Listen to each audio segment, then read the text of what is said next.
Hi friends, welcome back to my channel நண்பர்கள் அனைவருக்கும் வணக்கம். இன்றைக்கி நல்ல சூப்பரான டேஸ்டியான வட்டிலப்பம் தான் பண்ண போகிறோம். இது எனக்கு எங்கள் மாமியார் கற்றுக் கொடுத்தது.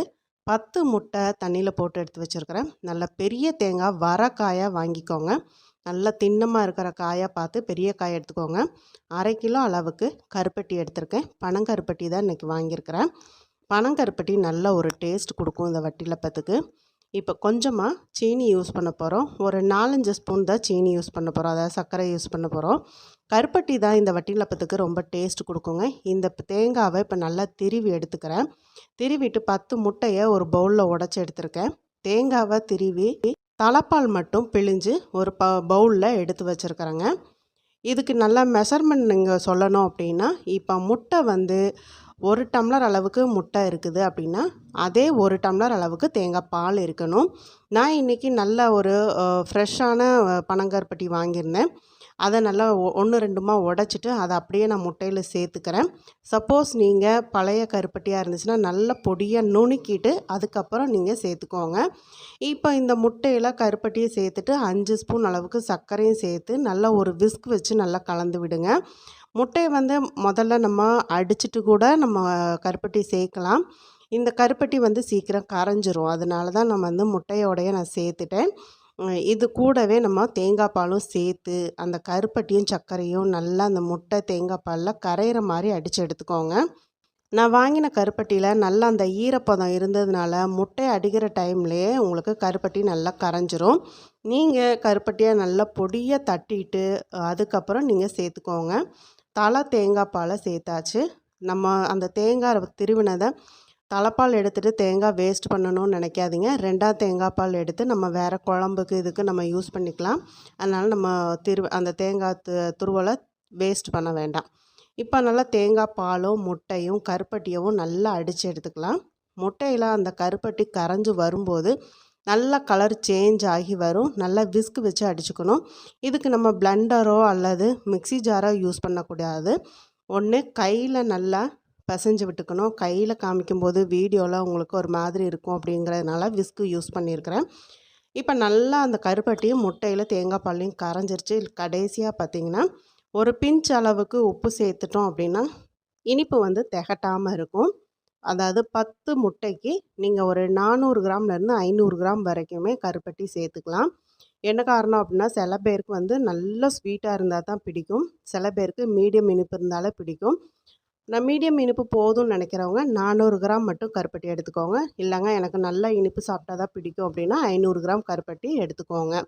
இப்போ நம்ம வட்டிலப்பம் வேக வைக்கிற ஒரு பாத்திரத்தில் 1 ஸ்பூன் நெய் விட்டு நல்லா சுற்றியும் தேய்ச்சி விட்டுருங்க. இப்போ நம்ம வடிகட்டி எடுத்துக்கலாம். ஏன்னா கருப்பட்டியை நம்ம அப்படியே சேர்த்துருக்கோம், அதில் இருக்க கல் மண் தூசு எல்லாம் வடிகட்டணும். இன்னொன்று அந்த முட்டையோட மேலே இருக்கிற அந்த ஒரு மாதிரி வெள்ளை இருக்கும் இல்லையா, அது வந்து கவுள் வாடை வரும். நம்ம அப்படியே சேர்த்தோம் அப்படின்னா கவுள் வாடை வரும். இந்த மாதிரி வடிகட்டிட்டோம் அப்படின்னா அந்த முட்டையோட மேலே இருக்கிற அந்த வெள்ளை தோல் மாதிரி இருக்கிறது வந்து உங்களுக்கு அப்படி ஜன்னிலே நின்றுடும். அப்போ வந்து உங்களுக்கு கொஞ்சம் கூட முட்டை வாடை இல்லாமல் வட்டிலப்பம் சாப்பிட்றதுக்கு நல்ல ஒரு டேஸ்ட் கொடுக்கும். ஈஸியாக செய்யக்கூடியது தான், ஆனால் ரொம்ப ஹெல்த்தியான ஒரு வட்டிலப்பம் கூட. பொதுவாகவே பார்த்திங்கன்னா கருப்பட்டியில் செய்யக்கூடிய பலகாரங்கள்லாம் நம்ம சின்ன வயசில் நிறைய செய்வாங்க. தீபாவளி வந்துருச்சு அப்படின்னா கருப்பட்டியில் நிறைய பலகாரம் பண்ணுவாங்க. கருப்பட்டியும் குழந்தைங்களுக்கு ரொம்ப நல்லது, அதுவும் இளம்பெண்களுக்கு இடுப்புக்கெல்லாம் ரொம்ப நல்லதுன்னு சொல்லி இந்த கருப்பட்டி வச்சு செய்யக்கூடிய நிறைய பலகாரங்கள் இருக்குது. அதனால் இந்த வட்டிலப்பமும் நீங்கள் கருப்பட்டியில் தான் ட்ரை பண்ணி பாருங்கள். இல்லை கருப்பட்டி எனக்கு பிடிக்காது, அதோட வாடை பிடிக்காது அப்படின்னா நீங்கள் சர்க்கரை யூஸ் பண்ணி கூட இந்த வட்டிலப்பம் பண்ணலாம். இப்போ வட்டிலப்பம் வேக வைக்கிறதுக்காக ஒரு பெரிய பாத்திரத்தில் நல்லா ஒரு 1/4 பாத்திரம் அளவுக்கு தண்ணியை நல்லா சூடு பண்ணிவிட்டு நடுவில் நம்ம ஒரு வளையம் போட்டிருக்கிறோம். போட்டுட்டு அதுக்கு மேலே நம்ம வட்டிலப்பம் வடித்து வச்சுருந்த பாத்திரத்தை வச்சுட்டு ஒரு மூடி போட்டுருங்க. அதாவது நம்ம வட்டிலப்பம் வேக வைக்கிற பாத்திரத்தில் 3/4 பங்கு தான் இருக்கணும். நம்ம சேர்த்துருக்கிற வட்டிலப்பம் 3/4 பங்கு வச்சோன்னா தான் வெந்து வரும்போது நல்லா பொங்கி வரும். இப்போ மேலே ஒரு மூடி போட்டு வட்டிலப்பம் வச்சுருக்கிற பாத்திரத்துலேயும் மூடி போட்டு மேலே ஒரு மூடி போட்டு இந்த மாதிரி ஒரு 1/2 மணி நேரம் வேக விட்டுருங்க. ஹை ஃப்ளேமில் வச்சுட்டு 1/2 மணி நேரத்துக்கு அப்புறம் ஓப்பன் பண்ணி ஒரு கத்தி வச்சு வெந்துருச்சான்னு டெஸ்ட் பண்ணி பார்க்கலாம்.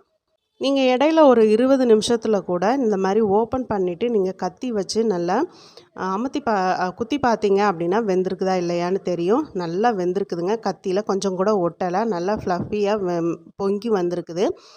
இப்போ நம்ம இதை வெளியில் எடுத்துகிட்டு ஆற வச்சுட்டு நம்ம சூடாகவும் சாப்பிட்லாம், கூலிங்காகவும் சாப்பிட்லாம். நீங்களும் ட்ரை பண்ணி பாருங்கள். இந்த வட்டிலப்பம் ரெசிபி உங்களுக்கு பிடிச்சிருந்ததுன்னா லைக் பண்ணுங்கள், நண்பர்களுக்கு ஷேர் பண்ணுங்கள். மறக்காமல் என்னோட யூடியூப் சேனலையும் சப்ஸ்கிரைப் பண்ணுங்கள். அப்படியே என்னோடய ஃபேஸ்புக், இன்ஸ்டா பேஜையும் ஃபாலோ பண்ண மறக்காதீங்க. ஒருவேளை ஃபேஸ்புக்கில் இந்த வீடியோ பார்க்குறீங்க அப்படின்னா ஹாஃப் வீடியோ தான் வருது அப்படின்னா என்னோடய யூடியூப் சேனலில் வந்து ஃபுல் வீடியோவும் பாருங்கள். என்னோடய யூடியூப் சேனலோட லிங்க்கு ஃபேஸ்புக்கு ப்ரொஃபைல்லையே இருக்குதுங்க. டச் பண்ணிங்கன்னா யூடியூப்க்கு டைரெக்டாக போகும். பாருங்கள், பார்த்து நீங்களும் நண்பர்களுக்கு ஷேர் பண்ணுங்கள். நீங்களும் ட்ரை பண்ணி பார்த்துட்டு டேஸ்ட் எப்படி இருந்துச்சுன்னு சொல்லுங்கள். தொடர்ந்து உங்களோட சப்போர்ட்டை லாங் வீடியோஸ்க்கும் கொடுங்க. தொடர்ந்து இது போல் யம்மியான டேஸ்டியான ரெசிபீஸ் எல்லாம் பார்க்குறதுக்கு அம்மாவின் கையளவு சோறு சேனலை சப்ஸ்கிரைப் பண்ண மறக்காதீங்க. சப்ஸ்கிரைப் பண்ணும்போது ஆளுங்கிற பெல் பட்டனோட சப்ஸ்கிரைப் பண்ணிக்கோங்க. அப்போ தான் நான் போடக்கூடிய வீடியோஸ் எல்லாம் உடனுக்குடனே நோட்டிஃபிகேஷனில் கிடைக்கும்.